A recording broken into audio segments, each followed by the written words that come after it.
This is going to be the best panel of the day.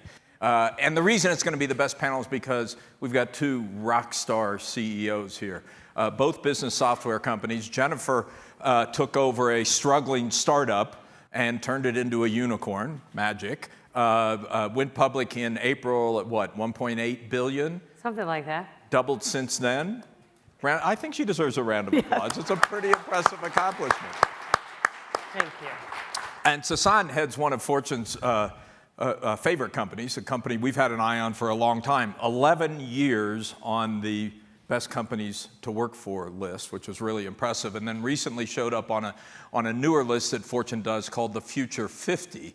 That's a focus on companies. It's a great methodology, by the way, that we worked with BCG on developing that analyzes companies to see who's really focused on creating future value, not what you're doing today, but what how the market and how your internal documents suggest you're focusing on creating future value on that list. So, and they have promised to share the secrets of their success with all of you right here, right now. And Jennifer, I'm going to make you go first. I know both of you are customer obsessed, but what does that mean?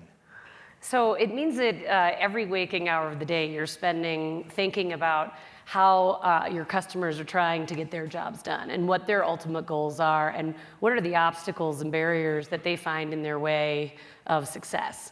And in our case, that started at the developer level. The developer as a user, someone who is innovating and creative and building the future products for their customers, and finding that when things don't work in production the way they anticipate they will, that disruption, that interruption, the emotional stress, the business impact of something not working the way it's supposed to for an end customer was not only stressful, but also made it harder for them to do their day job when they were available to do their day job. And this is just imagine, you know, it's tax season and people are filing their tax forms and the website goes down or the mobile app goes down and things don't go down so much anymore, they just go slow. You get the spinner of death, something bad happens. And nowadays, consumers will give you about 3 seconds before they just quit and give up. And when that happens, what used to happen was 100 or 200 people would get on a phone bridge and try and figure it out. And if you've ever tried to problem solve with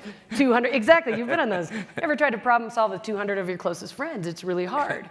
So fast forward 10 years since the business started, almost everything that we do in our daily lives, from the moment we wake up in the morning to ordering our coffee, to the playlist that we run with while we track our exercise, to checking Slack to see what our colleagues are up to, is running in some ways dependent on the cloud, and you're expecting it to work perfectly all the time. And when it doesn't, you're angry. And so PagerDuty is sitting behind all of those leading brands, helping teams not only respond more effectively by getting the right signal to the right person at the right time, but increasingly predict and prevent event storms or issues from becoming customer impacting incidents. And you're now doing this for what, half of the Fortune 50, I think? More than half of the Fortune 100 and over a third of the Fortune 500. And increasingly our focus is become inclusive of not only the developer community and engineering leadership, but more broadly CTOs and CIOs and line of business, because PagerDuty is now being leveraged as a real-time sort of digital operations platform for workflows across a business. And Sasan, that customer focus, I've heard it at Intuit, not Intel, Intuit, we got this right. You tell— I thought I got a promotion. Yeah, well, I'm not sure Bob would have been too happy about that. But, that you actually tell your people to go out and like embed themselves with the customers, follow the customers around. It sounds a little creepy, but I get the. We do, and first of all, the credit to our founder, Scott Cook. We were born in the era of DOS, and so we had to traverse DOS to Windows to the cloud and to the platform. And the only way you do that is to fall in love with the customer problem and not your solutions. And so we have a methodology that we train all 9,000 of our employees on, and it's called Customer-Driven Innovation and Design for Delight. And so our expectation is that we're doing two things. One, we're following the data, because the data always leads you to what problems the customer has. But two, with the customer's permission, we follow them to the place of business, their home. Literally follow them, yeah. We will observe them. We'll observe how they use the product. We'll observe the pain points that they have. And not our product. We'll observe how they use Excel spreadsheets, Google Sheets to run their business, or how they do their taxes. and we try to figure out how can we or others that build on our platform solve their problem. Yeah. And it's something that we try to get really rigorous about. The other thing I've seen that unites the two of you is that you both have a commitment to diversity, not just as a good idea, but as a necessary part of the formula to success. Well, we see diversity and inclusion and quality as a strategic imperative and the way to do business and outperform our peers in the category. And in doing so, we have a gender-balanced leadership team. Our board is very close to gender parity. We're an odd number, so I got to get to an even number to get to perfect parity. And over 40% of our leadership roles are held by women. We are very focused on ensuring that we not only identify richly diverse talent pools, but importantly, when an employee comes into PagerDuty, they feel that they can do their very best work, the best work in their career, and be their authentic self in the workplace. And to do that, you have to have a culture that demands a certain standard of behavior and including inclusive behavior. And you also have to be able to operationalize some of these things. So it's not just about making sure half your final candidate slate is diverse or underrepresented. It's also about making sure that when an individual comes into PagerDuty, they see other people that they can relate to. They recognize that their voice is not only heard, but expected and wanted, and that they know that their teams are going to work hard to ensure they're successful, not just to ensure their own success. Well, just to build on what Jennifer just shared, for me, it hits close to home because I was born in Tehran, in Iran, and I came to the US, and 6 months later, Iran took the hostages, and it was a tough period of my life because I was bullied at school, people told me to go back home, and this whole notion of inclusion hits home because I know what it feels like not to be wanted, not to be a part of something. And so for us, that really translates to how it's important at Intuit. Diversity is a fact, inclusion is a choice, and so very much like Jennifer, over 60% of my team are women executives. We have Black American African on our team. We have a very diverse leadership team. We have great diversity across the company, but it's in a strategic imperative, just as you said, because our customers are diverse. Yep. And so it's critical for us to be able to deliver for our customers that we have folks that are building the platform and the products that are actually also diverse. So you're both in the business software business. You remember the days when business software was boring and only consumer-facing software was I cool. remember the days when you shipped business software on tapes. Anybody else remember that? So, but we've been hearing here all morning about how AI is going to transform the way businesses operate. It's obviously going to have a profound effect on both of your businesses. How are you preparing for this next wave of disruption? Well, in our case, we talk about AI in this context. There was two platforms that really ignited innovation. One was electricity, which was long before our time, and pre and post electricity, there was massive innovation. The other one was the internet. If you think about life before the internet and after the internet, our view is AI is that third platform that will fundamentally change the world. We define AI as machine learning, knowledge engineering, and natural language processing. And it is critical for our customers. We have platforms like QuickBooks that small businesses use to run their business, and AI is critical to help our customers get paid the next day. It's critical to reducing the number of clicks and screens in TurboTax. And so we're actually applying machine learning to everything that we're doing just so we can find ways to revolutionize the experience for our customers. It's key to the future. And we've been investing in machine learning and AI for some time because our platform sits at this really interesting intersection of people and their behaviors. There's the psychology of how teams work under time and emotional pressure, and equally the increasing complex and proliferating technology ecosystem that our employees and people are working in, where you're seeing serverless architecture, microservices, continuous deployment driving a complexity in that technology, that digital ecosystem that humans can't manage. And so there's the challenge of, great, now I've got all this data, all these signals coming into me, but how do I know what they mean? And how do I find the one that's really problematic or is a huge opportunity, but then get the right people on top of it in the few seconds and minutes that matter? And one of our customers is a company called SightLife that manages corneal transplants. And corneas are viable for less than something like 90 hours. And so the process of matching a donor to a recipient, preserving the cornea, transiting it, et cetera, that's a real-time challenge and opportunity. And one team doesn't know another. So they use our platform to orchestrate that work. And when you think about how you leverage AI and machine learning, what it does is it's capturing not only the event signals, the team behavior, but also how all of these things become dependent on one another, and you can start to see patterns. What does it mean? We were talking about this earlier today. What does it mean for the future of work? Obviously, some people think it's going to eliminate jobs and create problems.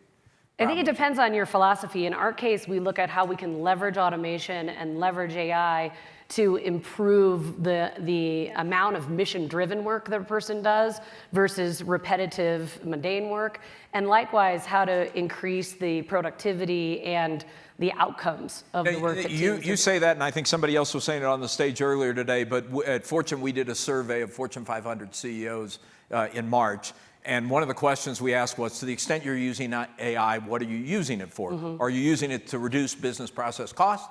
Or are you using it to rethink the value you create for your customers? 69% said business process cost. 69%. In our case, it all starts with the customer. We're focused on three things for our customers. One is finding ways to put more money in their pocket. Two, eliminating work and drudgery so they can focus on their passion. And then third, making sure that they can do what they do with total confidence. And with AI, we're helping our small businesses get paid much faster now than they could before. We're helping them hold on to their payroll money 7 days more than they would otherwise, because a small business, usually money goes out of their account 7 days in advance before an employee gets paid. Now we do same-day funding. Those are just examples of, rather than improving the workflow, just talking into your phone and saying, how many customers owe me money? Who's my most profitable customers? Can you send Mary this invoice?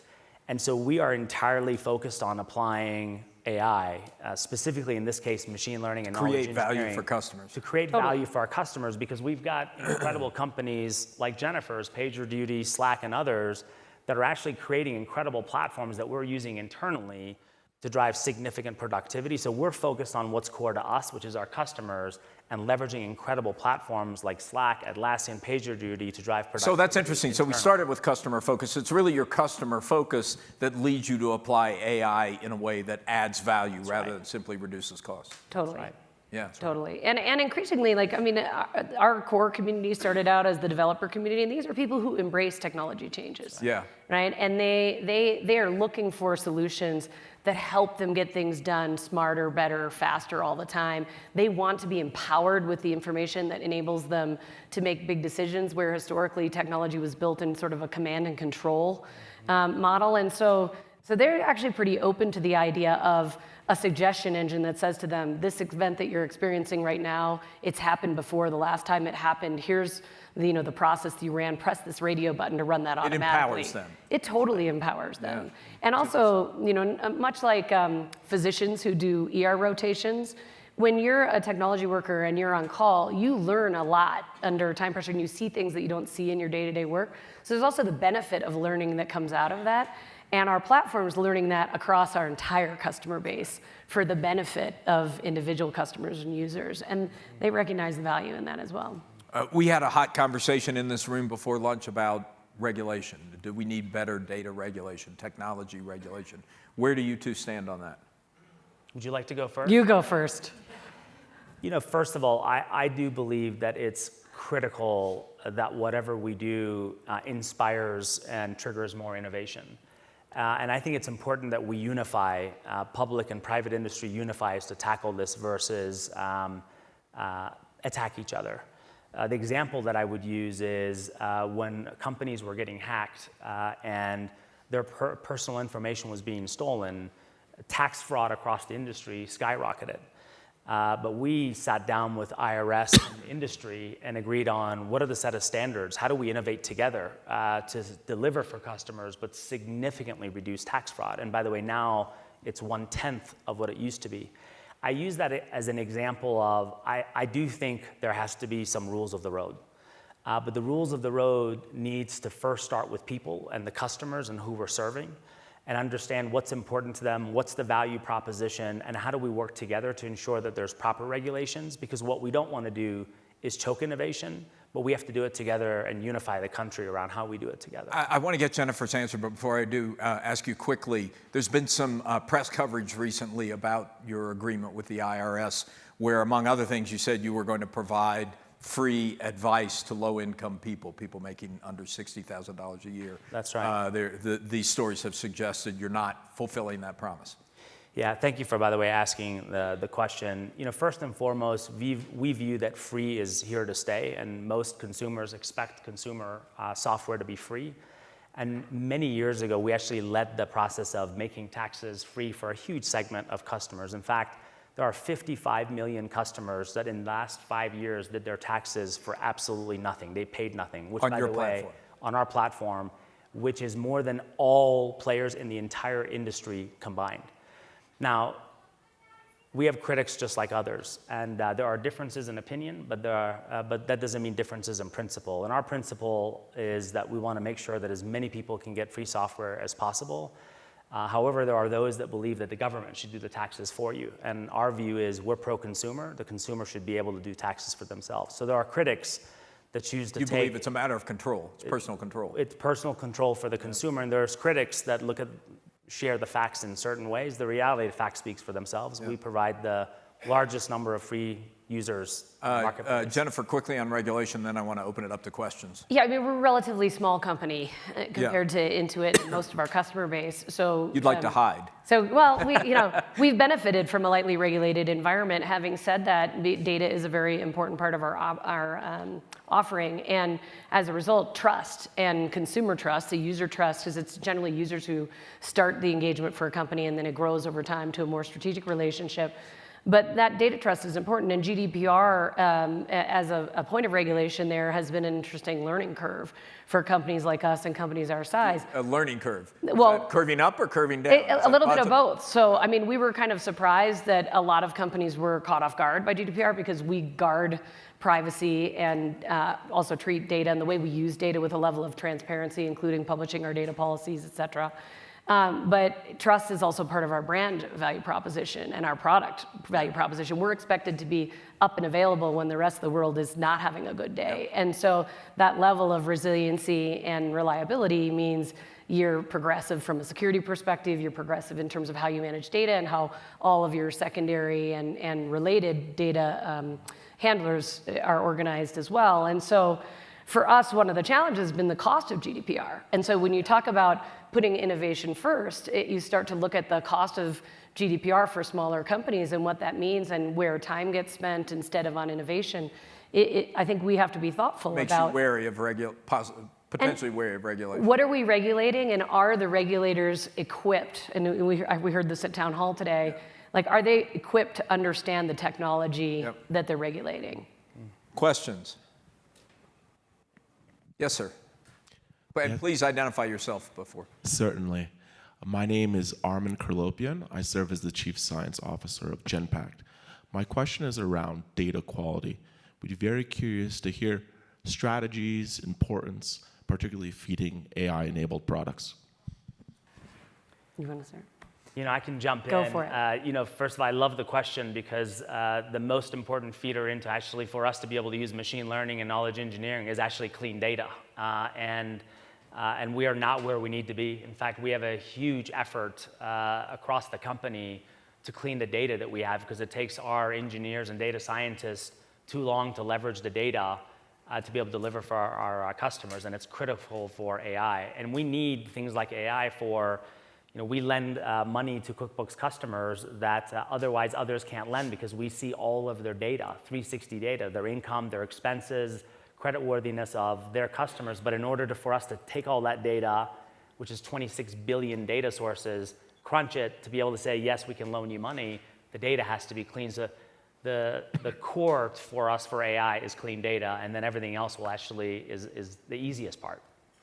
And we're part of a modern class of companies that is built on open APIs, and so we think a lot about how data is sourced into the platform. We treat integrations like products, so we integrate out of the box to over 350 of the most popular applications, ticketing systems, and platforms that are out there. So we're already identifying and transforming data into a well-engineered model that we can then leverage over time. So, I would encourage you, as you're thinking about it yourself, to think about how you engineer the way you source data into your platform, and then how do you protect and leverage that data over time. Question back there and then up front. My name is Jonathan Greenblatt. I'm the CEO of a nonprofit called the ADL. And I want to ask Sasan a question because we're sort of B2C like you.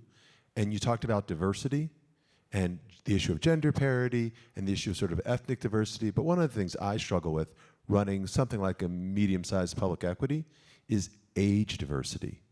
And how do you engage kind of millennials in the decision-making process, not just observing your customers where they are, but rather in thinking from a corporate perspective how you run your organization. So I'd love to hear your feedback on that.